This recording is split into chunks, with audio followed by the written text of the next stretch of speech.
In 1768, the Thunderstone, an enormous Rapakivi granite boulder currently claimed to have weighed 1,250 tons, was successfully moved many miles by our modern ancestors. A stone which gained its name from a lightning strike having split it from the bedrock. This feat, if true, would alter many attested views regarding the currently understood limitations of ancient civilizations. It would insinuate that the successful movement of seemingly impossibly huge stones used in ancient constructions were done by the claimed civilizations.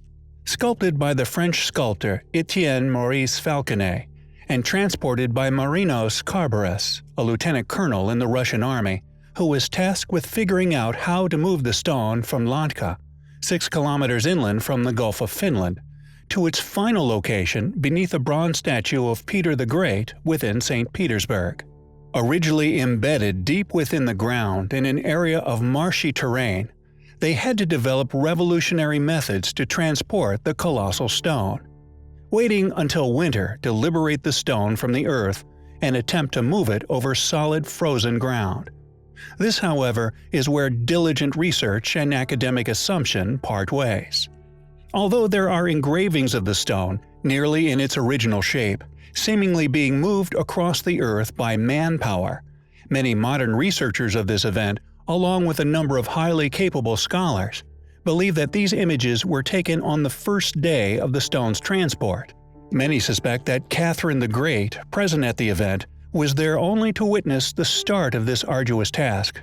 After this event, she traveled back to St. Petersburg to await its arrival.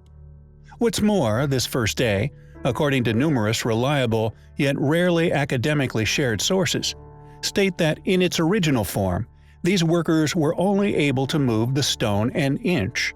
A declaration, also according to these same sources, was made by Catherine herself, elated at witnessing this stone move an inch before departing for Russia. Not only do many independent researchers now believe that the original weight was incorrect, but also that when it was eventually moved, had lost a dramatic amount of his body.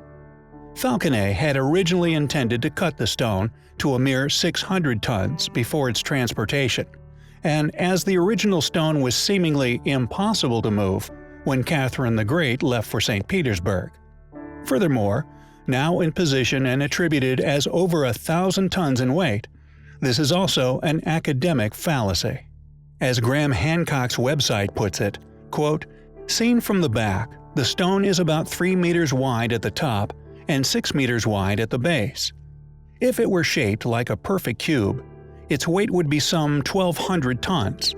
However, because the stone slopes on all sides, its weight does not exceed 1/3 of this, about 400 tons, a far cry from the currently touted 1,250 tons.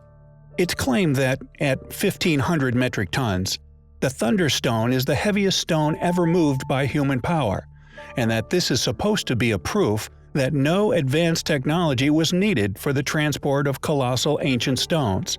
However, unlike Russians in the second half of the 18th century, Romans and their predecessors had no ball bearings, iron rails, or metal sledges. Those things all benefits of modern technology.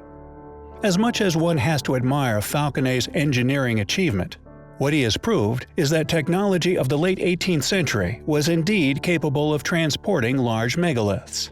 End quote.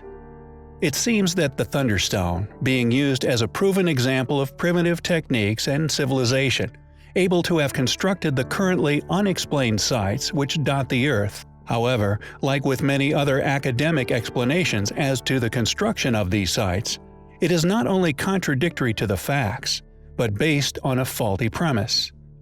Due to these deliberate twisting of the facts, the story of the Thunderstone is undoubtedly highly compelling.